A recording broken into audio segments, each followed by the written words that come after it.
अस्सलाम वालेकुम dear students. आज हम बात करेंगे कॉम्प्लेक्स नंबर के हवाले से। ठीक है, जैसे कि लास्ट टाइम हमने कॉम्प्लेक्स नंबर का जो इमेजिनरी पार्ट है उसकी बात की थी। ठीक है ना। अब कॉम्प्लेक्स नंबर क्या होता है, पहले इसकी सबसे पहले डेफिनेशन देख लें। A number of the form a plus b iota where a and b are real numbers and iota is an imaginary part। यानी कि दो चीज़ों का कॉम्बिनेशन है, रियल और इमेजिनरी। जैसे कि हम पहले बात कर चुके हैं कि रियल पार्ट क्या होता है और इमेजिनरी पार्ट क्या होता है। ठीक है, इसलिए मैं आपको बार बार ये कहता हूँ कि कॉम्प्लेक्स नंबर को समझने के लिए रियल और इमेजिनरी पार्ट की जो मेरी वीडियोज़ हैं उनको बार बार देख लें। ठीक है, अब ये जो फॉर्म है इसके अंदर a प्लस बी आयोटा, अब इसको डिस्कस करेंगे कि ये कैसे कॉम्प्लेक्स नंबर है।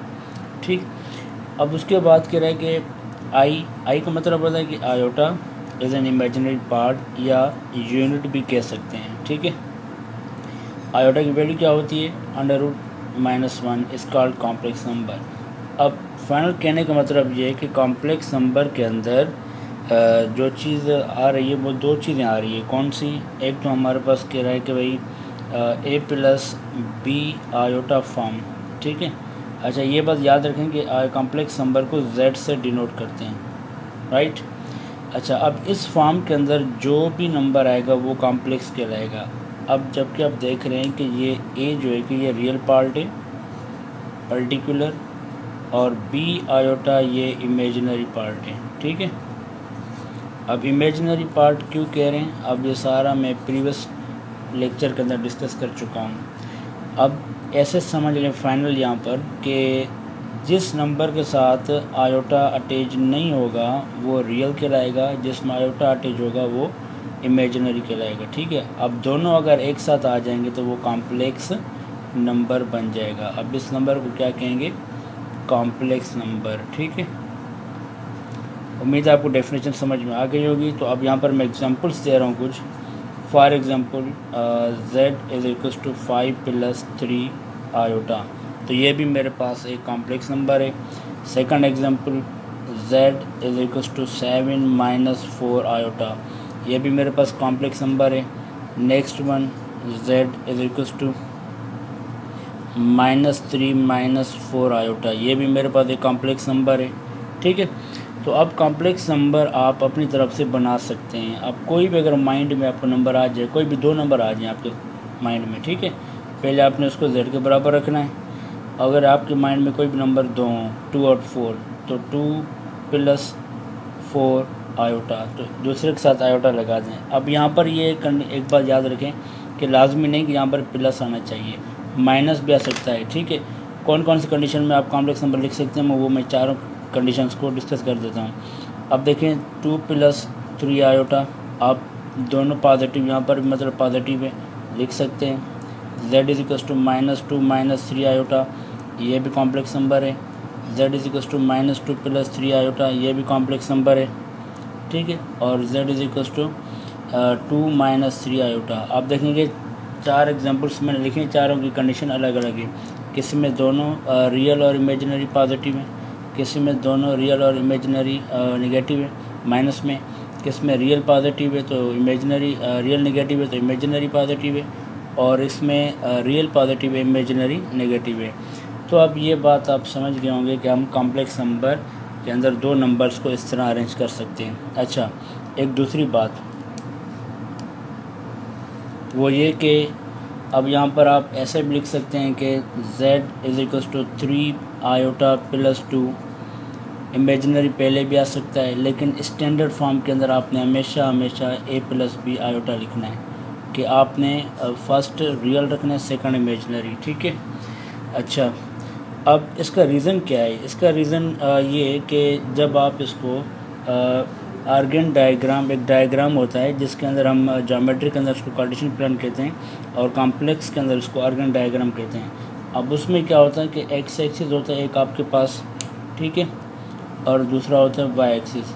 अब आपको पता है कि हम जब सिंपल पढ़ते हैं कि ज्योमेट्री, उसमें हम कोई भी पॉइंट अगर डिनोट करते हैं कि भाई सपोज़ करें एक पॉइंट है यहाँ पर तो यहाँ पर देखने के x की वैल्यू कितनी है और ऊपर जो ये पॉइंट y वो कितनी है, यानी कि ये पॉइंट सेंटर से यहाँ पर जो ओरिजिन है, ओरिजिन से कितनी x तक जा किस पॉइंट पे x पे जा रही है, ठीक है। और फिर देखना होता है x से ऊपर कितनी है, ठीक है ना। तो यहाँ पर हम वो मेंशन करते हैं x, y, तो इसलिए पहले फर्स्ट आपने x लिखना होता है और फिर y। और इसको अगर हम सिंपल लिखें कि ये z हो गया x प्लस y आयोटा, क्योंकि फर्स्ट x एक्सिस होता है। x एक्सिस आप ऐसे समझे आपकी ज़मीन है, ठीक है ना, प्लेन है, और उसके ऊपर एक और चीज़ आ रही है दूसरी लाइन, जिसको हम कहते हैं कि वर्टिकल लाइन। ये हॉरिजॉन्टल लाइन कहलाती है और ये वर्टिकल। जब ये आगे, ये ज़्यादा मैं डीप में नहीं जाऊँगा क्योंकि हम फर्स्ट ईयर के अंदर जब ये आर्गन डायग्राम की बात करते हैं तो वहाँ पर ज़्यादा डिटेल में जाते हैं, ठीक है। अच्छा, तो अब उसके बाद इसकी फॉर्म्स होती हैं कि फॉर्म्स ऑफ कॉम्प्लेक्स नंबर। इसकी दो फॉर्म्स होती हैं, ठीक है, फॉर्म्स ऑफ कॉम्प्लेक्स नंबर। ये तो आपको पता है कि कॉम्प्लेक्स नंबर क्या होता है, कैसे लिखते हैं। अब इसकी दो फॉर्म्स होती हैं। नंबर 1 एक होती है जनरल फॉर्म, ठीक है, और दूसरी होती है इसकी कार्टेशियन फॉर्म, ठीक जी। अब जनरल फॉर्म में क्या होता है कि जैसे आपने देखा कि अगर आपका complex number z is equal to a plus B iota form में, ठीक है, वो आपकी जनरल फॉर्म कहलाएगी। अगर आपका complex number z is equal to x, y order pair में है तो ये आपका कार्टेशियन कहलाएगा। अब देखना यही फॉर्म आपकी यहाँ पर आ रही है। तो x y कार्टेशियन जब हम x y प्लेन के अंदर, कार्टेशियन प्लेन के अंदर जब हम मेंशन करते हैं किसी भी कॉम्प्लेक्स नंबर को, तो हम जनरल से इस फॉर्म में चेंज करते हैं, ठीक है। तो इसलिए मैं आपको ये समझा रहा हूँ कि फॉर्म्स आपको लाजमी आनी चाहिए। अब फॉर एग्जांपल अगर आपसे कोई कहे कि भाई complex number how you can write in a general form, it's mean that you can write 3 plus 4 iota, तो ये हो जाएगा आपका जनरल फॉर्म में। Then z is equal to, तो फिर इसको कैसे कन्वर्ट करेंगे, 3, 4 इंटू ब्रैकेट। अब इसमें डिफरेंस क्या है, डिफरेंस ये कि सॉरी यहाँ पर मुझे a भी देना चाहिए, ठीक है, a और b, क्योंकि यहाँ पर मैंने जनरल में a भी दिया है, a प्लस बी आयोटा, और यहाँ पर मैंने लिखा है 3 प्लस 4 आयोटा। तो अब देखिए इसमें फ़र्क क्या है, 3 सेम, 4 आयोटा यहाँ पर 4। अब इसमें फ़र्क ये हुआ कि जो रियल होगा वो आपका सेम रहेगा, ठीक है, और जो 4 आयोटा होगा ब्रैकेट और कामा लगेगी ना, तो ये आयोटा ख़त्म हो जाएगा, ब्रैकेट और कामा वहाँ पर लगा देंगे, ठीक है। अब मसलन z is equal to -7 -2 iota.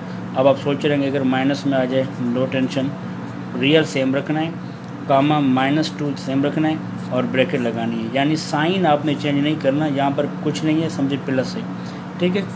z is equal to -3 plus 4 iota.